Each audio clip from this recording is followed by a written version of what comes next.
Shalom, shalom, frères et sœurs Yacha, c'est encore El Jonim. Plaise au Créateur de continuer à vous bénir, ceux de son peuple, ceux qu'il a décidé de faire grâce de son propre chef, et que cela ne plaise à certains, hein, c'est comme ça. C'est lui le souverain, dans sa plénitude, c'est lui qui décide. Alors j'entends un peu partout cette chose qui se trame, un tel s'est enseigné, un tel s'est pas enseigné, un tel est ceci, un tel n'est pas ceci. Franchement, je sais pas quoi dire à ce niveau-là parce que celui qui appartient au Créateur, il le sait. Je veux dire, par sa grâce, par la grâce du Tout-Puissant lui-même, il le sait. Et il sait, s'il est racheté, il le sait aussi. Donc, c'est pas la peine de, comment dire. Pourquoi je dis ça? Parce que tous ceux de la parole qui ont posé des actes, le Créateur s'est révélé à eux. C'est pour ça que c'est toujours dangereux d'aller à l'aventure parce qu'on a eu des sensations. Bon, ça c'est chacun son problème. Le Créateur va toujours confirmer à un moment ou à un autre qui est de lui, qui a compris, qui n'a pas compris. Mais c'est bien aussi qu'il y a des échanges entre personnes et notamment entre frères parce que il est bon pour des frères de demeurer ensemble. Donc ça c'est pas un problème. Aujourd'hui en fait, j'avais à cœur de vous partager quelque chose sur cette limite de couvrir son frère ou de couvrir l'autre. Parce que ce qui compte, c'est qu'est-ce que le Tout-Puissant pense. Et à la limite, la personne peut faire ce qu'il veut. À un moment donné, le Tout-Puissant va forcément, le Créateur va forcément trancher. Parce que il y a des gens sous prétexte qu'il faut être unis, qu'il faut être ensemble. Ils font on va dire des unions qui n'est pas du Créateur en fait, pour être tout à fait clair. Donc on va voir ça à travers plusieurs textes, mais on va prendre comme base une histoire qui s'est passée dans le livre des Juges.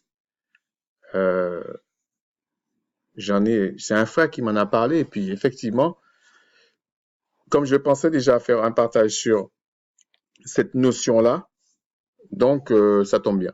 Ok. Donc on va aller dans Juge 19. Alors je vais vous lire le début et puis je vais vous raconter un peu l'histoire parce que je ne vais pas lire de chapitre 19 au chapitre 21, c'est un peu long. Ok. Alors on va commencer par le verset 1.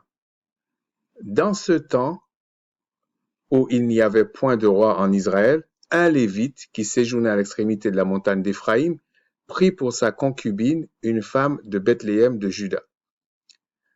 Sa concubine lui fit infidélité et elle le quitta pour aller dans la maison de son père à Bethléem de Juda où elle resta l'espace de 4 mois. Son mari se leva et alla vers elle pour parler à son cœur et la ramener. Il avait avec lui un serviteur et 2 ânes, son serviteur et 2 ânes. Elle le fit entrer dans la maison de son père, et quand le père de la jeune fille le vit, il le reçut avec joie. Son beau-père, le père de la jeune femme, le retint 3 jours chez lui, ils mangèrent et burent, et ils passèrent la nuit. Puis on voit ils ont fait ça, il l'a retenu plusieurs jours. Mais qu'est-ce qui s'est passé? À un moment donné, ils ont été, au verset 14, ils continuèrent à marcher et le soleil se coucha quand ils furent près de Gibéa, qui appartient à Benjamin. Et là,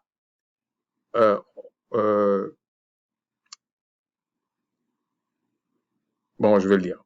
Ils se dirigèrent de ce côté pour aller passer la nuit à Gibéa. Le Lévite entra et il s'arrêta sur la place de la ville. Il y eut personne qui le reçut dans sa maison pour qu'il passasse la nuit. Et voici un vieillard revenait le soir de travailler au champ. Cet homme était de la montagne d'Éphraïm. Il séjourna à Gibéa et les gens du lieu étaient benjamites. Et en fait, qu'est-ce qui s'est passé? Ils ont violé sa femme, sa concubine. Et cette femme est morte. Okay? Et quand ils ont vu ça, qu'est-ce qui s'est passé? Ils ont envoyé, il a découpé sa femme en 12 morceaux, il a envoyé dans 12 tribus d'Israël. Tellement il était dégoûté. Ça a choqué les Israélites parce que c'était quand même quelque chose qui s'est passé en Israël, c'était une abomination en fait. Et il y en a qui ont été offusqués dans le peuple. Mais les Benjamites ont voulu couvrir leurs frères, en tout cas une partie d'entre eux. Et qu'est-ce qui s'est passé en fin de compte? C'est que le Créateur n'a pas apprécié ça et ils ont été frappés des Benjamites, la tribu de Benjamin. Et bon, après, on voit que il y a eu une autre histoire tout de suite après avec Galad. Et puis à ce moment-là, ils ont pas voulu. En fait, ils ont eu à cœur de ne pas retrancher une tribu d'Israël. Mais ce qui se passe, la moralité dans cette histoire, c'est que les Benjamins ont voulu couvrir leurs frères par rapport à un crime qui était le viol de cette femme. Et pas seulement le viol, parce que c'était pas un simple viol, parce que ils ont abusé de la femme à plusieurs, en fait. C'est pas, bon, un viol, c'est déjà un crime, mais là, c'était dégueulasse, en fait, ce qui s'est passé. Ils ont traité cette femme comme, même pas comme une étrangère, mais c'était une abomination, en fait. OK? Et, et le Créateur lui-même a tranché. Ils ont consulté les prophètes et tout ça. Ils ont été et ils ont frappé tout. Alors, je vais vous le lire. Attendez.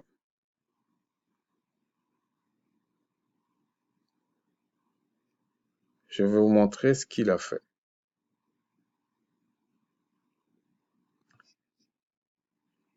On va prendre à partir du chapitre 20, verset 46. Le nombre total des Benjamites qui périrent ce jour-là fut de 25 000 hommes tirant l'épée, tous vaillants. 600 hommes, ouais, qui avaient tourné le dos et qui s'étaient enfuis vers le désert au rocher euh, de Rimon, demeurèrent là pendant 4 mois. Les hommes d'Israël revinrent vers les fils de Benjamin et les frappèrent du tranchant de l'épée, depuis les hommes de la ville jusqu'au bétail et tout ce que l'on trouva. Ils mirent aussi le feu à toutes les villes qui existaient. C'est-à-dire qu'ils sont restés quand même 4 mois. C'est-à-dire que quand le Créateur fait un dossier, là, il attend, hein, il va régler le dossier. Même si ça prend des mois, des années, il va régler ce dossier. Et ce qui est choquant dans cette histoire-là, c'est que il y a eu une sorte de fausse, c'est pas de l'amour, ça, de couvrir ton frère alors qu'il a commis une abomination, il a commis quelque chose qui est contre la loi du Créateur, en fait. C'est pas ça. Bien sûr, eux, ils ont dit, bon, ben, qui a fait ça? Livrez-nous ces gens-là, on va appliquer la loi. Parce qu'ils étaient quand même au niveau de la connaissance, on va dire, ils n'avaient pas la notion de la nouvelle naissance. Okay? Donc, c'était la loi. Comme c'était des Israélites, ils savaient très bien qu'est-ce que c'était la loi. Donc, ils ont fait une sorte de coup d'État, comme on dit, on va s'arranger. Mais le Créateur a montré qui a fait ça. Il a montré quelle tribu a fait ça, qui a fait ça. Et les gens vont dire, ouais, mais il y a quelque chose qui colle pas parce que c'est quand même c'était des frères entre eux, ils ne devaient pas se venger, tout ça. Non, ils ne se sont pas vengés. Ils ont consulté le Créateur a dit, il faut faire ça. Je parle dans un contexte euh, euh, de avant que le Christ vienne, ok? Parce on pouvait expliquer ça. On va arriver dans notre contexte aujourd'hui, hein. Bon, maintenant, on va aller dans Lévitique, qui dit, à partir du chapitre 19, verset 17, tu ne haïras point ton frère dans ton cœur, tu auras soin de reprendre ton prochain, mais tu ne te chargeras point d'un péché à cause de lui. Vous comprenez? Je vais le reprendre. Tu ne haïras point ton frère dans ton cœur, ça c'est sûr. Tu auras soin de reprendre ton prochain. Ça veut dire, si tu aimes ton frère et puis tu le vois faire une bêtise, tu le reprends. Alors, on voit dans dans ce qu'on appelle la nouvelle alliance, le fait que si ton frère fait quelque chose qui ne va pas, ben, tu vas lui parler. Si tu n'écoutes pas, tu viens avec au moins deux témoins. En tout cas, tu viens avec des témoins. Si après ça, ça va pas, tu vas le dire à tous les frères. OK? Si après ça, il comprend pas, ou elle comprend pas, ça dépend, il faut le regarder comme quelqu'un du monde. Donc, si tu regardes comme quelqu'un du monde, si on prend dans le contexte avant le Christ, c'est pas que tu vas le tuer, c'est pas ça. C'est que tu vas le regarder comme quelqu'un du monde. Mais ici, on vous dit, ce qui est sûr, tu ne dois pas te charger du péché de ton frère. Non, tu ne dois pas faire ça. Tu n'es ni un justicier et tu n'es pas au-dessus de la loi. Et il dit, tu ne te vengeras point, c'est clair. Et ils se sont pas vengés dans le juge, hein. Ils se sont pas vengés. Ils ont demandé au Créateur, c'est la crainte du Créateur dans le contexte qu'ils avaient d'aller régler ce problème. Parce que sinon, vous savez ce qui allait se passer? Le Créateur allait frapper tout Israël. OK? Et tu ne garderas point de rancune contre les enfants de ton peuple. La rancune, c'est différent. Vous voyez, quand ils ont été frappés, Benjamin, ils n'ont pas eu de rancune, en fait, hein, puisqu'ils ont dit non, non, on veut pas que tu fasses disparaître une tribu d'Israël. Non. Et puis, vous lisez l'histoire, vous allez voir, après, effectivement, la tribu de Benjamin n'a pas disparu. Tuez-moi ton prochain comme toi-même. Je suis le Tout-Puissant. OK? Donc, souvent, on prend ce que Christ avait dit, on va le lire tout à l'heure, tuez-moi ton prochain comme toi-même, c'est le deuxième plus grand commandement, mais on oublie de le mettre dans son contexte. Okay? Le texte a été pris, c'était dans un contexte israélite. C'était les Israélites. Ça n'a jamais été dit dans un contexte du monde entier. Non, non, non, non. Donc, quand Christ parle des deux textes, à l'époque, il fait allusion toujours à ce qu'il parle pour Israël, puisqu'il est venu rassembler les deux royaumes qui s'étaient divisés et qui ne marchaient plus dans les voies du Créateur. Il était venu pour restaurer quelque chose. Il n'était pas venu on va voir, pour créer un nouveau truc. Non, non, non, non. Il est venu restaurer. Bon. Ensuite, restaurer, ça veut dire c'est quelque chose qui était déjà là et puis qui a été bancal, qui a eu un problème, donc on le restaure. C'est comme par exemple on te dit tu as fait une maison, ok, tu as déjà le terrain, tu as fait une maison et puis ça a été mal entretenu, il y a eu des problèmes et tout ça, et puis tu rebâtis la maison mais sur les mêmes fondements, les mêmes emplacements, les mêmes choses. C'est pas que tu vas sur un autre terrain, ok. Donc si le terrain c'est Israël, ça reste toujours Israël. Ça changera pas. Ensuite, c'est ce que je vous disais. Regardez dans Marc 12, parce qu'on avait posé une question à Christ, et Christ répondit, voici le premier, donc des commandements, écoute Israël, le Seigneur, ton Créateur, est l'unique Seigneur. Tu aimeras le Seigneur, ton Créateur, de tout ton cœur, de toute ton âme, de toute ta pensée et de toute ta force. C'est ça que je vous dis. Je vous disais souvent. Vous voyez ce verset-là. Si le Créateur ne vous donne pas un cœur nouveau, vous n'êtes pas né de nouveau, vous ne pouvez pas respecter ça. Même si vous dites c'est intellectuel, vous faites des films. Pendant que vous dormez, il va regarder, il va avoir plein de bêtises dans votre cœur. Parce que c'est lui qui doit donner un cœur nouveau. C'est le Créateur qui doit faire ça. Vous ne pouvez pas vous sauver vous-même. C'est pour ça qu'il dit, j'ai préparé des œuvres d'avance. Sinon, vous ne pouvez pas. Donc, il n'y a pas de quoi se vanter. Tout le monde doit passer par la repentance. C'est comme ça. Et la repentance, c'est le Créateur qui accepte que tu te repentes. Sinon, tu peux pas. Il peut s'arranger entre deux personnes. Il parle, il n'y a qu'une personne qui entend. Donc, ça, c'est pas un problème. Et il dit, voici le second, donc commandement. Tu aimeras ton prochain comme toi-même. Il n'y a pas d'autre commandement plus grand que cela. En fait, ce qu'il a fait, c'est qu'il a résumé toute la loi avec deux commandements.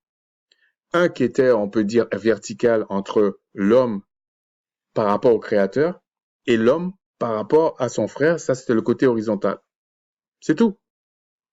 On n'a pas besoin d'aller palabrer, faire des trucs bizarres là. C'est des choses qui étaient simples et connues en Israël. C'est pour ça que le scribe lui dit, bien maître, tu as dit la vérité que le Créateur est unique et qu'il n'y en a point d'autre. En fait, on lui dit, et que l'aimer de tout son cœur, de toute sa pensée, de toute son âme, de toute sa force, et aimer son prochain comme soi-même, c'est plus que tous les holocaustes et tous les sacrifices. Donc, il savait ce que Christ disait en fait. Ce scribe-là, il savait. C'était pour tester le Christ. Il savait. Donc, ce que j'essaie d'expliquer dans ce contexte-là, ceux qui ont été demandés, qui ont été offusqués, on vous dit dans le contexte, tu ne dois pas te charger du péché de ton frère. En gros, tu ne dois pas mentir pour ton frère.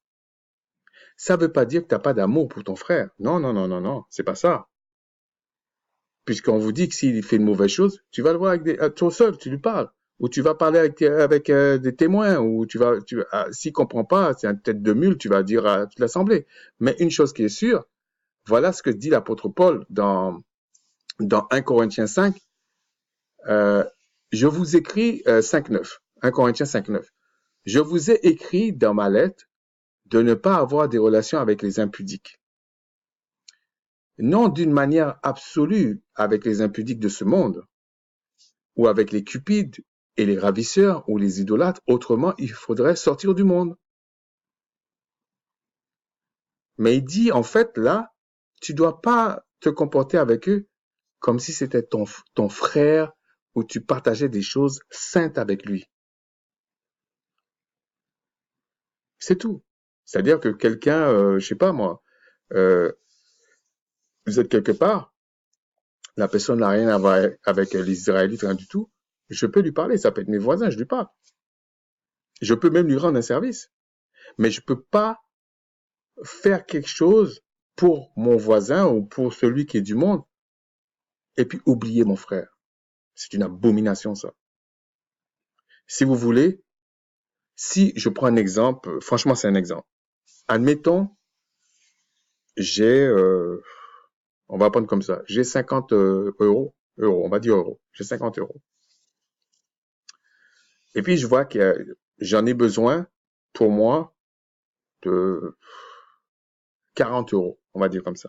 Et puis, je vois mon frère israélite comme moi, qui aime la parole ou qui est mon frère israélite. Et puis, franchement, les 10 euros là va le sortir de son problème. Et c'est pas quelque chose qui me pèse. Attention. C'est pas que je suis en train de me couper le bras parce que, non, non, c'est pas ça. C'est vraiment pas quelque chose de compliqué. Et j'ai mon voisin ou j'ai quelqu'un du monde qui a besoin aussi de 10 euros. Moi, je préfère donner à mon frère. Et je vous dis, Même si ça me gêne un petit peu pour la personne du monde qui va être dans la merde, ça m'empêchera pas de dormir. Ce qui serait une abomination, c'est que mes 10 euros, je le donne à la personne du monde et je laisse crever mon frère. Ça, c'est une abomination. Vous serez jamais béni. Non, c'est pas possible. C'est dans ce sens-là qu'il faut comprendre d'aimer son prochain. Par contre, si peut-être que je sais que mon frère, 5 euros va le sortir de tous ses problèmes, et puis je vois quelqu'un du monde qui a besoin de 5 euros, et ça va le sortir de vraiment de ses problèmes, je peux lui donner les 5 euros. Mais je ferai jamais ça au détriment de mes frères. Jamais. Peut-être avant même, peut-être que je me connais, je vais chercher s'il n'y a pas un autre frère qui a besoin de 5 euros avant de lui donner. Et j'assume, hein. Et il dit, maintenant je vous ai écrit de ne pas avoir des relations avec quelqu'un qui, se nommant frère, est impudique ou cupide ou idolâtre, outrageux ou ivrogne ou ravisseur, de ne même pas manger avec un tel homme, parce qu'il sait ce qu'il fait. C'est pas comme quelqu'un du monde qui sait pas ce qu'il fait. Ou un frère qui est israélite, mais qui connaît pas la loi, il connaît pas. Mais celui qui vient chanter sous les toits, qui connaît et qui fait qui est capable, bon, c'est une image, hein, mais qui est capable d'aller faire de la misère à des frères, à des sœurs, il faut même pas manger avec. Parce que lui, il sait ce qu'il fait. Et si vous savez, quand on regarde l'histoire d'un juge, si vous savez ce qu'il fait et que vous dénoncez pas ça par votre comportement, par votre façon de faire, vous adhérez à, vous faites comme si c'était normal ce qu'il faisait, vous vous dites non, faut plutôt l'unité. Moi, je vous dis, selon la loi du Créateur, il va vous frapper. Ça va prendre le temps qu'il faut. Regardez, il a attendu 4 mois, hein. Il a mis tout le monde en embuscade. Là, c'est les anges qui vont vous attraper. Je vous dis, c'est le Créateur c'est lui qui sait pourquoi il fait comme ça.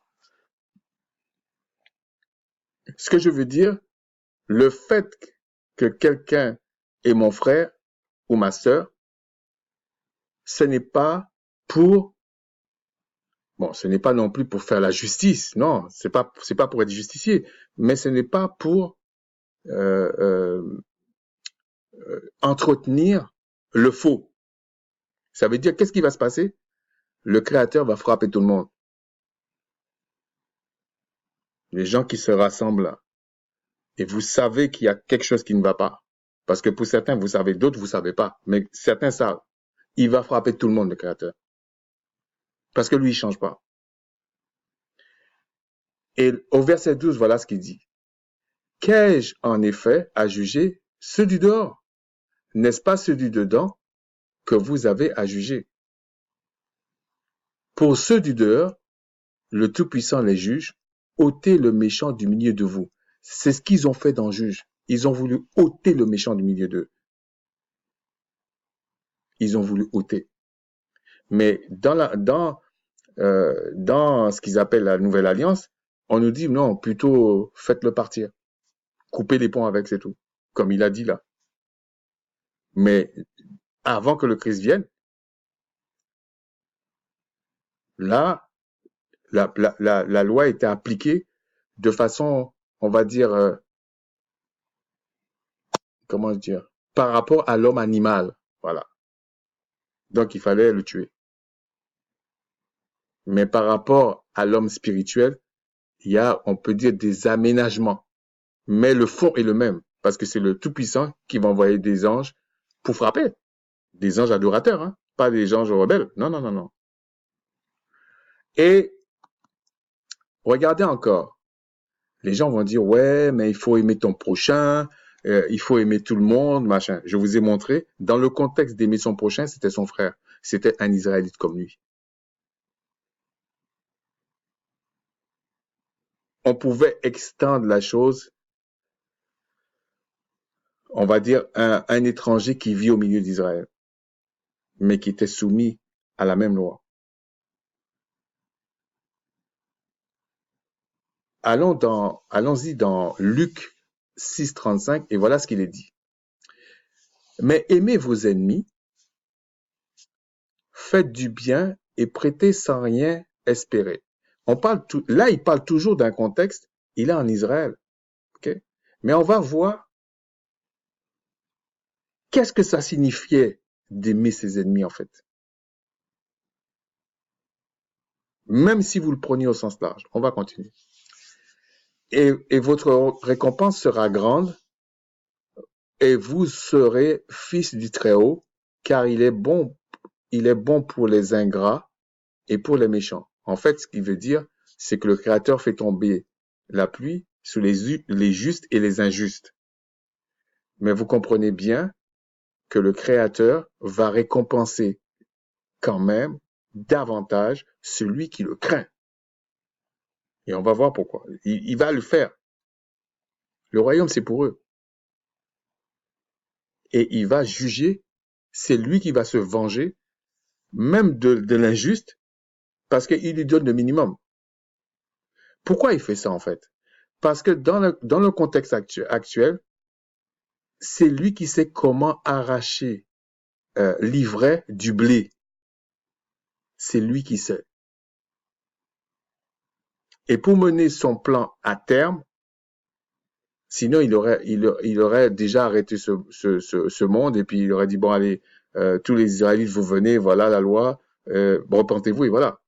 Mais il a voulu faire comme ça parce que il veut toujours que l'Israélite, comment dire, apprécie, un peu comme il avait fait le 7e jour quand il avait réuni toutes ses créatures pour les faire contempler son œuvre.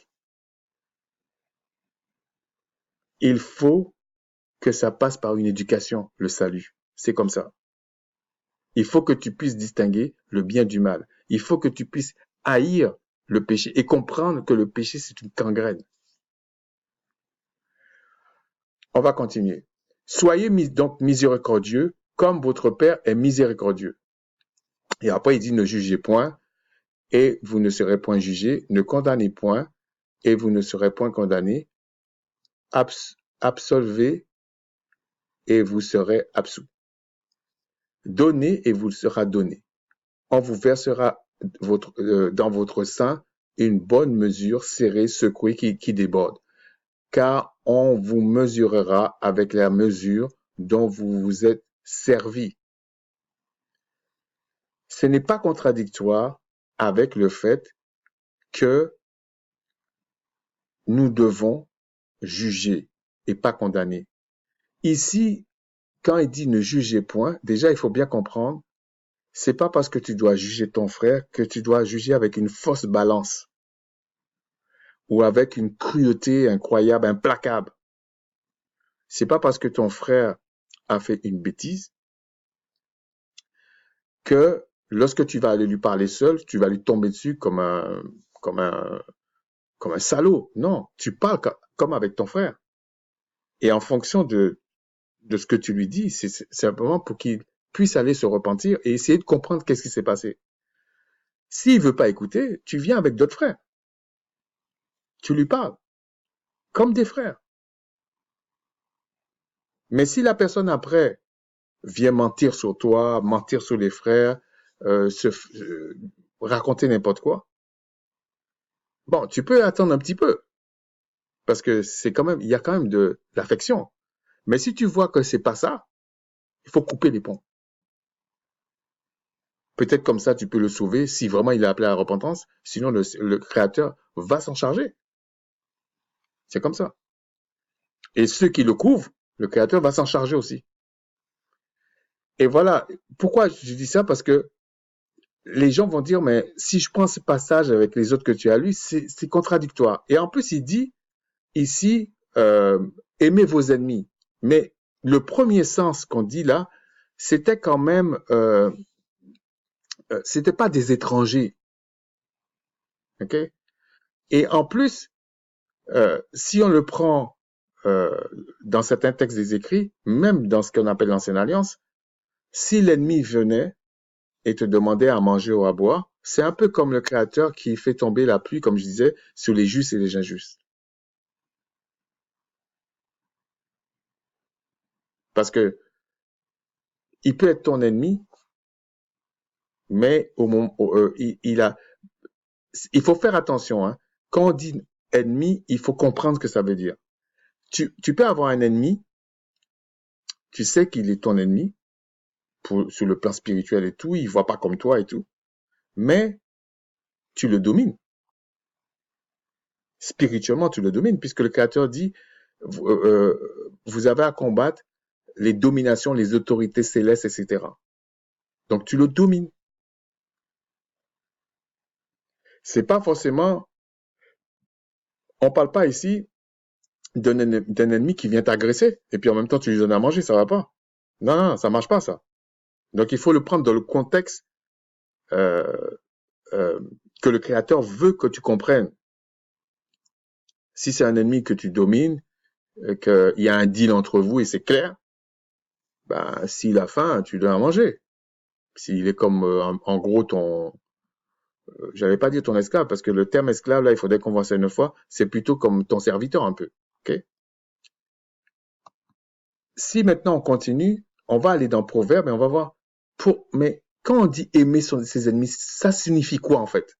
Vous allez dans Proverbe 25 et à partir du verset 21, chapitre 25, verset 21. Proverbe 25, verset 21. Si ton ennemi a faim, donne-lui du pain à manger. S'il a soif, donne-lui de l'eau à boire. Sachant bien qu'il faut prendre les choses dans le contexte du Créateur, qui dit déjà, demandez et vous recevrez, cherchez et vous trouverez, frappez on vous ouvrira. C'est-à-dire que si ton ennemi vient, il est arrogant, il a envie de te casser la tête et tout ça, moi je ne donne pas à manger, hein. J'attendrai qu'il me demande. Mais par contre, si je vois mon frère qui a faim, j'attends pas qu'il me demande. Peut-être je vais même essayer de lui parler, si j'ai les moyens de le faire, de lui parler pour pas qu'il soit même humilié. Non, non, non, non. Parce que c'est mon frère. Mais regardez la suite du verset. Verset 22. Car ce sont des charbons ardents que tu amasses sur sa tête, et le Tout-Puissant te récompensera. Donc on va reprendre. Si ton ennemi a faim, donne-lui du pain à manger. S'il a soif, donne-lui de l'eau à boire. Car ce sont des charbons ardents que tu amasses sur sa tête, et le Tout-Puissant te récompensera. Vous voyez que lorsqu'on dit aimez vos ennemis, et que s'il a faim, vous donnez ça, s'il a soif, vous donnez ça, il y a quelque chose derrière qu'on ne cite pas. Parce que c'est le Créateur qui rétribue. Tu es méchant avec moi, il n'y a pas de problème. Tu me demandes à manger, si je peux te donner, je te donne à manger. Mais à chaque fois que je fais ça, je suis en train de t'enterrer en fait. Si tu connais la loi, c'est ça en fait. Ensuite, on va passer dans Romains. Je ne vais pas tout lire dans Romains parce que c'est un peu long aussi, mais on parle aussi de la même chose. Je vais commencer au début pour vous faire comprendre. Je vous exhorte, Romains 12, verset 1. Je vous exhorte donc, frères, par les compassions du Tout-Puissant, à offrir vos corps comme un sacrifice vivant, saint, agréable au Tout-Puissant, ce qui sera de votre part un culte raisonnable. C'est un culte raisonnable. J'ose pas le lire parce que le culte raisonnable, c'est quand même haut niveau, ok? Parce que par exemple, quand je prends un exemple, ah oui, il dit, ne vous conformez pas au siècle présent, mais soyez transformés par le renouvellement de l'intelligence. Le renouvellement de l'intelligence, ça vient de l'esprit même du Créateur. Donc, si vous ne l'avez pas, oubliez ça. Afin que vous discerniez quelle est la volonté du Tout-Puissant, ce qui est bon, agréable et parfait. Parce que sans le discernement, vous n'allez pas loin. Et sans l'esprit du Créateur, vous ne pouvez pas discerner.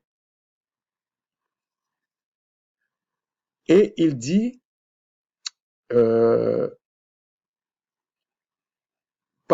veut pas dire que tu ne peux pas faire de grandes choses, puisque le Christ dit, si vous croyez en moi, vous ferez des choses plus grandes que moi. Mais il dit, par la grâce qui m'a été donnée, je dis à chacun de vous de ne pas avoir de lui-même une trop grande opinion, une trop haute opinion, mais de revêtir des sentiments modestes. Il n'a pas dit des fausses modesties, il n'a pas dit d'être incomplexé, c'est pas ça. Les sentiments modestes, c'est des sentiments modestes, c'est pas être incomplexé. Selon la mesure de foi que le Tout-Puissant a départie à chacun. Donc, vous voyez bien que c'est le Créateur qui vous forme, parce que c'est lui qui vous donne la foi, c'est lui qui vous donne ça. Ça sert à rien de venir bomber le torse sur un frère. Par exemple, il peut y avoir des frères que le Créateur a formés pour telle chose. Mais ça sert à rien d'être jaloux. Ça sert à rien. Il y a des choses que le Créateur a permis que tels frères comprennent. Ben, ça sert à rien qu'un autre cherche à forcer. Ça sert à rien. Il va être toujours confondu, je vous dis. Il va être toujours confondu. Je ne vais pas lire le reste, parce qu'on dit, ouais, effectivement, que le corps a plusieurs membres, etc., etc. Mais regardez ce qu'il dit. Et pourtant, il commence, il dit, c'est pas un culte, c'est un culte raisonnable. Hein. Je ne vais pas tout lire parce que je ne veux pas vous casser le moral, parce que sans l'esprit du Créateur, ça casse le moral. Mais on va partir à partir du 9. Que la charité soit sans hypocrisie. Ayez le mal en horreur. Ayez le mal en horreur. Et le mal, c'est le contraire de la loi du Créateur. Enfin, dans le sens, c'est le contraire de la pratique sainte de la loi du Créateur. Ça, c'est le mal. Attachez-vous fortement au bien. C'est comme il dit dans un passage, les Écritures disent, le Créateur a mis le bien et le mal devant nous. Choisissons le bien afin que nous vivions. Le mal, par exemple, c'est d'éviter d'extorquer des frères et des sœurs. C'est d'éviter de se faire passer pour ce qu'on n'est pas. Hein? De se faire passer pour quelqu'un de fidèle alors que c'est pas vrai, par exemple. Ou d'essayer de faire croire que le Créateur nous a envoyé faire quelque chose alors que c'est pas vrai. C'est pour ça qu'on dit il faut avoir des sentiments modestes. Je dis pas il faut être ni orgueilleux, ni prétentieux, ni complexé. Parce que les prophètes, les frères, les sœurs, quand ils ont été faire quelque chose, je vous ai dit, vous lisez ça dans les Écritures, si le Créateur ne bâtit pas la maison, si le Créateur ne donne pas ses directives, ne vous donne pas la possibilité de faire la chose, parce que c'est lui qui fait les œuvres, vous pouvez rien faire. Vous pouvez rien faire. Vous êtes en train de vous mentir et d'aller enterrer des gens. C'est tout. Par amour fraternel, donc là c'est fraternel, soyez pleins d'affection les uns pour les autres. Quand tu as l'affection pour un frère ou une sœur, tu as même envie qu'il soit meilleur, qu'il réussisse mieux que toi dans sa vie même. Tu as même envie ça. Tu n'as pas envie de faire tes petits calculs, le frère gagne tant, et puis tu fais tes petits projets sous sa tête. Non, ça c'est pas le Créateur ça. Par honneur, usez de prévenance réciproque. Vous voyez? Usez de prévenance réciproque. Tu clashes pas ton frère et ta sœur. Tu les élèves quand tu parles avec eux. C'est pas une hypocrisie. C'est par respect, par amour. Si tu as reçu l'amour du Créateur, bien sûr. Ayez du zèle et non de la paresse. Les gens qui pensent que, comme tu pratiques les lois du Créateur, t'es inerte. C'est pas vrai. Tu vas faire des choses, oui, mais tu vas les faire selon le souffle du Créateur, en fait. Et celui qui va vouloir t'arrêter, il va prendre une tôle en même temps. Il va prendre une barre, un coup d'épée du Créateur, en fait. Voilà, c'est comme ça que ça se passe. Soyez fervents d'esprit, servez le Seigneur, en fait. Réjouissez-vous en espérance. Soyez patients dans l'affliction, persévérer dans la prière. Ça, c'est la piété, en fait. Et on vous dit, ça, c'est un culte raisonnable. Hein? Prévoyez aux besoins des saints. C'est ce que je vous disais. Si vous voyez un frère qui a un problème et tout ça, essayez de l'approcher. Il faut qu'il y ait quand même cette liberté entre frères et sœurs de pouvoir partager. Sinon, vous n'êtes pas des frères et des sœurs. Si vous êtes obligé de mentir pour vous faire passer pour ce que vous êtes, non, non, non, ça, c'est pas le Seigneur, ça. Exercez l'hospitalité. Exercez l'hospitalité avec discernement. Hein. Parce qu'il y a un passage qui dit dans les écrits, effectivement, que certains ont, certains ont fait rentrer des anges chez eux. Ah, mais il faut comprendre ça selon l'esprit du Créateur. Hein. Moi, je te connais pas, tu rentres pas chez moi. Hein. Ah non, non, non, non. Tu rentres pas chez moi. Il faut le discernement avant de faire rentrer quelqu'un chez soi. Bénissez ceux qui vous persécutent. Bénissez et ne maudissez pas. On est toujours dans un contexte d'un culte raisonnable. Mais vous allez voir qu'est-ce qu'il y a derrière ça. Donc, on voit bénissez ceux qui vous persécutent. Et les dénominations disent, ah, il faut bénir tes ennemis, machin, tout ça. Vous avez vu qu'il y avait des charbons ardents. Hein? Mais regardez le reste. Réjouissez-vous avec ceux qui se réjouissent, pleurez avec ceux qui pleurent. OK? OK. Mais si vous lisez le psaume 1, on vous dit ça se passe entre vos frères et vos sœurs. Ça ne veut pas dire que vous ne pouvez pas avoir une compassion d'un jour d'un étranger qui a un problème, mais je parle de la généralité. Ayez les mêmes sentiments les uns envers les autres. Donc, il parle dans un contexte fraternel, tout ce que je vous ai dit là. N'aspirez pas à ce qui est élevé, donc là il reprend, mais laissez-vous attirer par ce qui est humble.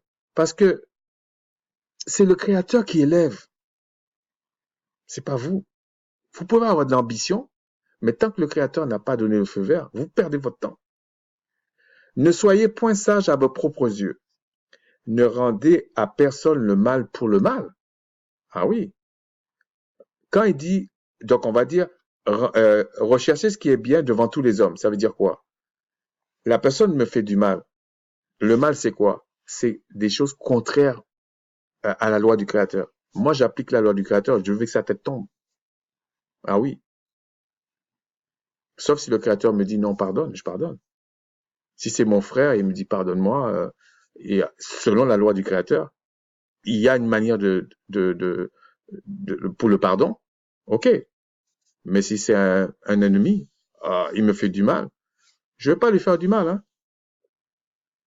Mais je ne vais pas lui faire du mal selon votre raisonnement de ce siècle. Ah oui. C'est comme ça. Et voilà ce qu'il dit. S'il est possible, autant que cela dépend de vous, pour le bien, soyez en paix avec tous les hommes. Il n'y a pas de problème. Et il dit, ne vous vengez point vous-même. Ben, tu fais qu'appliquer les écrits, hein, c'est tout. Tu ne te venges pas, en fait. Bien aimé, mais laissez agir la colère. Il y a même un passage qui dit qu'il faudrait que, par exemple, si ton frère t'a énervé, essaie de ne pas aller te coucher avec la colère. Parce que tu peux le tuer, ton frère. Et un meurtrier ne rentrera pas dans le royaume des cieux. OK? Car il est écrit, à moi la vengeance, à moi la rétribution du Seigneur. C'est le Créateur qui rétribue.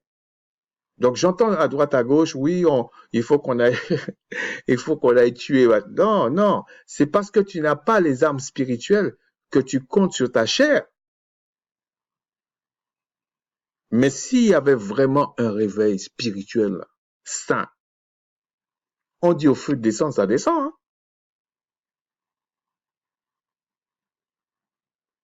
On commande des anges à aller frapper ça va frapper là-bas. C'est ça le réveil. Au moins. Mais ça passe par un culte raisonnable. Mais il dit, mais si ton ennemi a faim, donne-lui à manger. S'il a soif, ça reprend le proverbe 25, donne-lui à boire car en agissant ainsi, ce sont des charbons ardents que tu amasseras sur sa tête. Et là, il dit, ne te laisse pas vaincre par le mal, mais surmonte le mal par le bien. En fait, si tu veux vaincre tes ennemis, tu dois pratiquer les Écritures, déjà avec tes frères. Tu ne dois pas leur mentir. Tu ne dois pas les faire passer pour des menteurs alors qu'ils disent la vérité. Tu devrais fermer ta bouche plutôt. Je n'ai aucun doute que le Créateur n'a pas changé. Regardez encore dans Luc 6. Il parle de... je vais vous dire pourquoi j'ai pris ce passage, parce que je voulais vous présenter quelque chose. Oui, voilà. Je vais prendre à partir du verset quand même 20. Alors Christ, levant les yeux sur ses disciples, dit, « Heureux, vous qui êtes pauvres, car le royaume du Tout-Puissant est à vous. » Celui qui reconnaît en fait qu'il a besoin de la grâce du Créateur, c'est qu'il reconnaît qu'il est pauvre. Donc s'il reconnaît qu'il a la grâce du Créateur, le Créateur peut même l'aider. Comment lui prier? Le prier.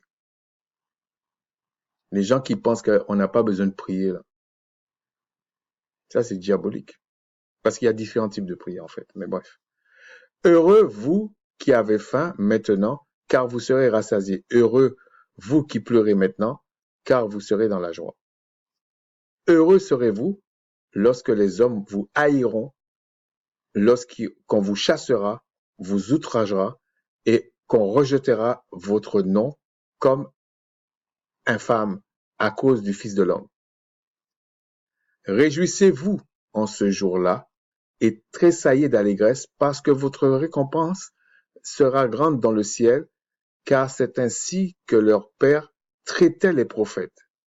Mais malheur à vous, riches, car vous avez votre consolation. Attention, le texte ne dit pas que dans votre vie terrestre, que vous n'aurez pas des gages du Créateur, c'est-à-dire le fruit de son esprit, des victoires dans vos champs, etc. Non, c'est pas ça que ça dit, parce qu'ils ont pris ces textes-là pour annihiler, aliéner les Israélites. Parce que quand ils lisent des choses comme ça, hors contexte, ils pensent que l'étranger doit lui marcher dessus, en fait. Mais c'est normal que l'étranger lui marche dessus, parce qu'il n'applique même pas les écrits. S'il appliquait les écrits, là, l'étranger ne peut pas lui marcher dessus. C'est ça le secret, un des secrets en tout cas. S'il applique les écrits, là, le Créateur, pendant son sommeil, lui dit voilà comment il faut faire. Le lendemain, il fait, par la grâce du Tout-Puissant. Tout ce qu'il fait lui réussit, comme vous voyez dans le Psaume 1. Mais il devait pratiquer cette science. La loi du Créateur et la loi sacrificielle, pas la loi sacrificielle, la loi cérémonielle et la loi sociale, ces deux groupes de lois-là, c'est une science pour les saints. C'est un langage qui est une évidence dans le royaume des cieux, en fait. C'est pour ça qu'on dit, quand vous pratiquez comme ça, là, et c'est insufflé par l'Esprit du Créateur, à peine que vous pensez, que vous pleurez, le Créateur sait. Et il va répondre. Parce qu'il a dit, méchants sont comme les hommes. Ils savent donner des bonnes choses à leurs enfants. À combien plus forte raison, le Père, le Tout-Puissant, qui a créé les cieux et la terre, en fait. Pourquoi vous croyez que c'est en imitant les nations que vous allez plaire au Créateur? C'est impossible.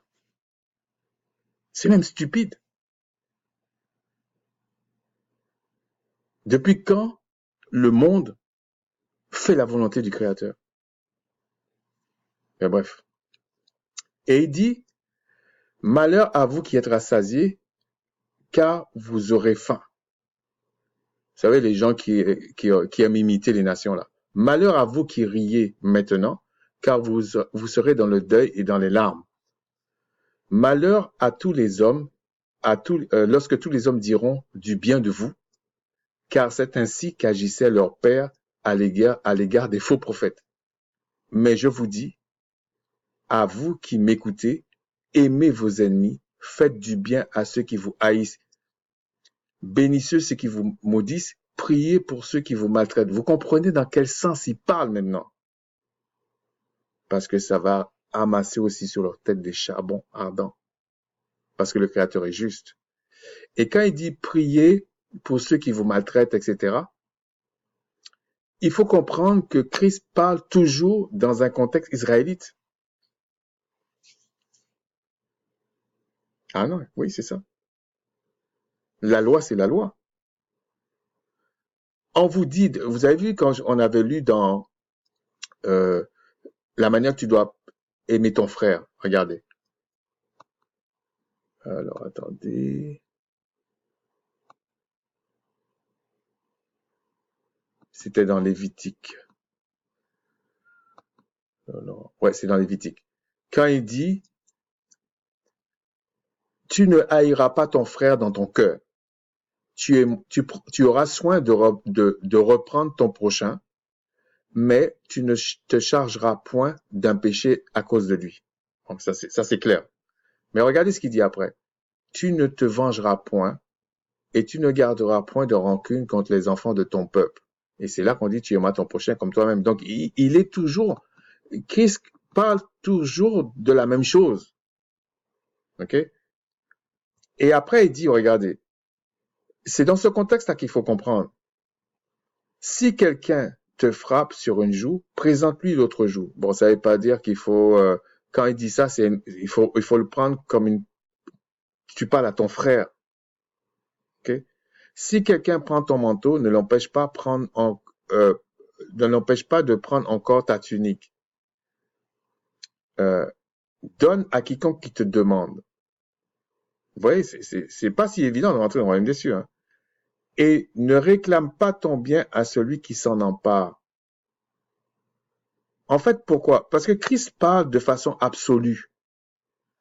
Quelqu'un qui marche vraiment dans les voies du Créateur, qui pratique vraiment les lois, là, les gens qui vont faire ça, là, je vous dis, soit ils sont appelés à la repentance, ils vont se repentir. Soit ils sont pas appelés à la repentance, vous allez les dominer, ou le Créateur va les tuer. Je vous dis, il y a pas quatre catégories. Parce que pour que les enfants du Créateur dominent, il faut bien qu'il y ait des dominés. C'est tout. Et ceux que le Créateur voit que ils servent à rien, c'est lui qui va se venger. C'est comme ça. Ça veut pas dire que, parce que le Créateur peut donner, pas peut donner, va donner des orientations, des projets, des choses comme ça. C'est lui qui fait ça.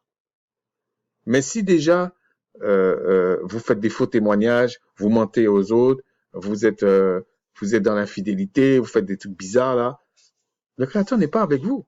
Arrêtez de mentir. Même si les hommes, il vous dit, quand les hommes vont dire du bien de vous, ils seront par milliers là, sachez que c'est faux. Sachez que c'est faux. Il dit encore, regardez, vous allez dire, ouais, mais comment ça se fait? Comment on peut aimer son prochain? Concrètement. Ben, il faut déjà recevoir l'amour du Créateur. Et regardez ce qu'il dit dans Jean 9, 14, 9.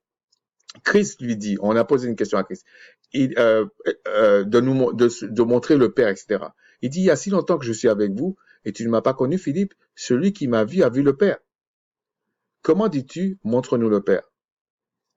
Ne crois-tu pas que je suis dans le Père et que le Père est en moi? Les paroles que je vous dis, je ne les dis pas de moi-même, et le Père demeure en moi, c'est lui qui fait les œuvres. Écoutez bien, c'est lui qui fait les œuvres. Je répète encore, hein, pour les plus sourds là. C'est lui qui fait les œuvres. Il demeure en moi et c'est lui qui fait les œuvres. Mais si vous dites que le Créateur demeure en vous, et puis vous mentez, vous trichez, vous mentez, vous faites des trucs comme ça, vous manipulez les frères, ça, le Créateur ne demeure pas en toi. Arrête.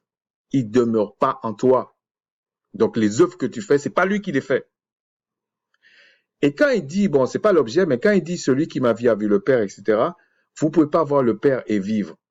En fait, il parlait du fait que le Père demeure en lui et que lui demeure en le Père. C'était ça. Mais c'est pas l'objet. Croyez-moi, je suis dans le Père et le Père est en moi. Croyez du moins à cause de ses œuvres. Vous comprenez? C'est pour ça qu'il dit les œuvres. En vérité, je vous le dis, celui qui croit en moi fera les œuvres que je fais. Il en fera de plus grandes parce que je m'en vais au Père. Donc, si la personne va faire des plus grandes, c'est que le Père va être quand même en lui et que lui va être dans le Père. Par l'obéissance, par le culte raisonnable. Et ensuite, il dit, et tout ce que vous demanderez en mon nom, je le ferai afin que le Père soit glorifié dans le Fils. C'est pas petit bonheur la chance, hein. Si vous demandez quelque chose en mon nom, je le ferai. Mais regardez, si vous m'aimez, gardez mes commandements. Et moi, je prierai le Père et il vous donnera un autre consolateur afin qu'il demeure éternellement avec vous. Et après, il vous dit, je vous ne laisserai pas orphelin, je viendrai à vous. Encore un peu de temps et le monde ne me verra pas plus, mais vous, vous me verrez car je vis et vous vivrez aussi. Regardez ce qu'il dit ensuite, au verset 23. Christ lui répondit, si quelqu'un m'aime, il gardera ma parole et mon Père l'aimera. Nous viendrons à lui et nous ferons notre demeure chez lui. Celui qui ne m'aime pas ne garde point mes paroles, et la parole que vous entendez n'est pas de moi, mais du Père qui m'a envoyé. Et Christ n'a fait que expliquer, mettre à jour les promesses du Créateur en fonction des lois, de la loi et des prophètes. Regardez encore une chose. Regardez dans Matthieu 5,16. On lui dit que la lumière luise ainsi devant les hommes afin qu'ils voient vos bonnes œuvres. Mais les bonnes œuvres, là, je vous dis, ce n'est pas ça qui vous justifie, c'est le Père qui fait les œuvres en vous. Vous comprenez maintenant qu'on dit que c'est le Père qui fait les œuvres en vous, donc c'est lui qui vous permettra de pratiquer sa loi, qui vous permettra de faire des choses, et c'est comme ça qu'on comprend que le Père est en vous, que vous avez obtenu la repentance et la grâce du Père. Mais c'est pas les œuvres du Père lui-même qui peuvent vous justifier. Réfléchissez un peu. Et il dit qu'il glorifie votre Père qui est dans les cieux. Regardez ce qu'il dit. Ne croyez pas que je sois venu pour abolir la loi ou les prophètes. Non. Je suis venu non pour abolir, mais pour accomplir. Donc, la loi sacrificielle a été accomplie en Christ une bonne fois pour toutes. Il a accompli d'autres choses, mais qui sont toujours d'actualité. Mais la loi sacrificielle, de facto, c'est pas qu'il a aboli, c'est qu'il a été accompli. Comme lui est le sacrifice parfait, l'agneau pascal, par exemple, pour le salut de l'âme, le rachat de l'âme.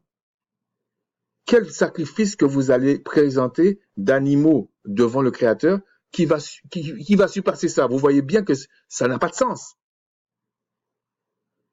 Mais le Créateur, quand il habitera en vous, il demeure en vous. Que vous fassiez des œuvres plus grandes que le Christ.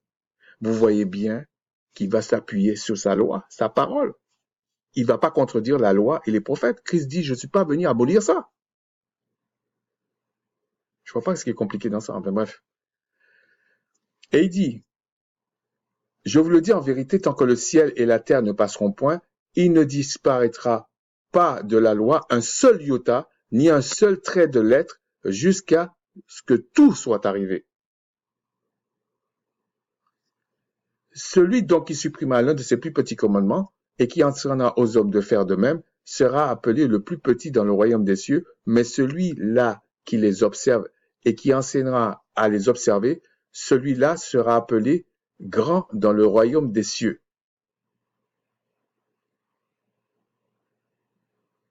Et puis après, il explique, car je vous dis, si votre justice ne surpasse pas celle des scribes et des pharisiens, vous ne rentrerez pas dans le royaume des cieux. Sachez que les scribes et les pharisiens connaissaient très très bien la loi. C'est qu'il l'a mélangé avec des coutumes rabbiniques, des choses qui n'avaient rien à voir avec la loi.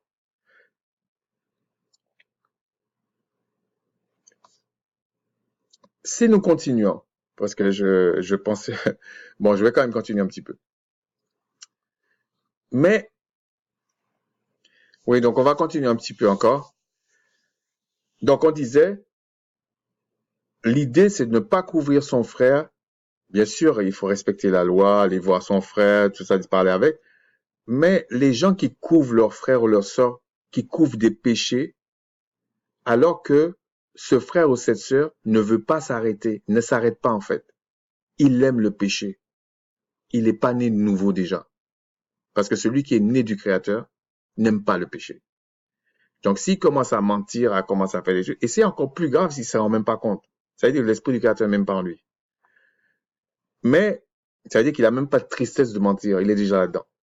Mais si ce que je veux dire, la moralité de ce que c'est d'expliquer, ceux qui sont en train d'être complices d'un péché d'un frère ou d'une sœur, comme il est dit dans la loi, il faut pas comment il est dit ça? Je vais vous dire. Tu ne te chargeras pas d'un péché de ton frère. Tu dois t'en décharger.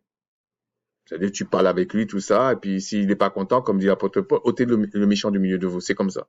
Sinon, ça va être une gangrène et le Créateur va frapper toute la famille, tous les frères en même temps. Parce que vous avez été complice du péché, vous n'avez pas dénoncé le péché, ça ne vous a pas indigné. Le mal ne vous a pas indigné parmi les frères et les sœurs. C'est inadmissible. Mais regardez ce qu'il est dit. Vous voyez l'idée que quand même Israël a crié pendant un bon moment et le Créateur a entendu et a envoyé Macha en Égypte. Regardez tout ce qui s'est passé, mais le Créateur, à cause d'un manque de rigueur de son peuple, d'un manque d'amour pour l'obéissance à sa parole, regardez ce qu'il dit.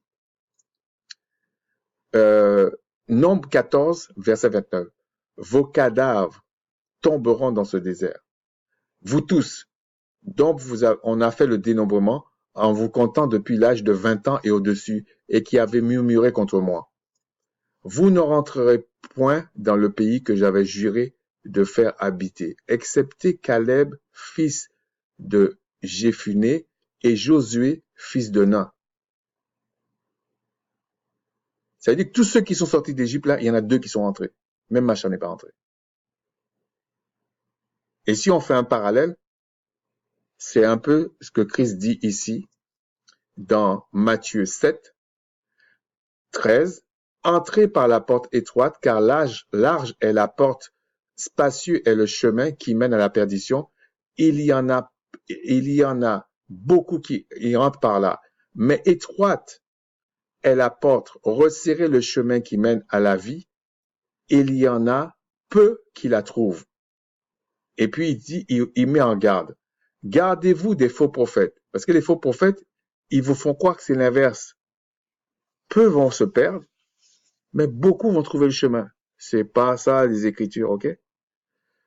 Ils viennent à vous en vêtements de brebis, donc ils savent faire une fausse modestie, mais au-dedans, ce sont des loups ravisseurs. Vous les connaîtrez à leurs fruits. Cueille-t-on des raisins sous des épines ou des figues sous des chardons? Vous voyez? Bon, après, je vais pas vous expliquer le reste parce que c'est pas l'objet, puis ça va être trop long, mais c'est simplement pour vous expliquer. Il y a des choses, si vous voulez, la crainte du Créateur. Dans la crainte, il y a aussi la peur. Bon, il faut pas être non plus complètement dingue, c'est pas ça. Mais ce que je veux dire, la crainte du Créateur pousse l'autre. Si vous voulez, quand on voit les Écritures, on voit les lois, on voit toutes ces choses-là. Pour que le Créateur soit avec vous, il faut que vous soyez rigoureux. Il faut que vous soyez honnête avec vous-même. Ça ne veut pas dire, de toute façon, ce que j'essayais d'expliquer que quand j'ai pris les passages, garder ma parole et tout ça, c'est ça, aimer. Celui qui pratique la loi du Créateur, selon l'esprit du Créateur, le Créateur demeure en lui, c'est lui qui aime. L'amour, ce n'est pas quelque chose de terrestre. C'est céleste et c'est spirituellement sain. Et c'est à partir de là que le Créateur vous adopte, en fait, et qu'il agit en vous pour faire ses œuvres. Un adorateur en esprit en vérité, sa plus grande joie, c'est que le Créateur fasse des œuvres, ses œuvres à partir de lui. C'est quelque chose de formidable. Donc tout ça, ce que j'essayais d'expliquer, c'est quand on dit aime ton prochain comme toi-même, il ne faut pas mettre n'importe quoi dedans. On ne doit pas se charger de péché des frères n'importe comment. On ne doit pas tourner le dos quand son frère a besoin de toi. Non, ça se fait pas. Tu dois pas prendre la femme de ton frère ou jalouser ton frère inutilement, mettre des bâtons dans ses roues pour que les choses ne marchent pas. Au contraire, tu dois élever ton frère. Tu dois avoir cet amour-là pour vouloir le meilleur pour ton frère ou pour ta sœur. Donc, si tu as cet esprit-là du Créateur, comment tu peux vouloir estorquer ton frère et ta sœur?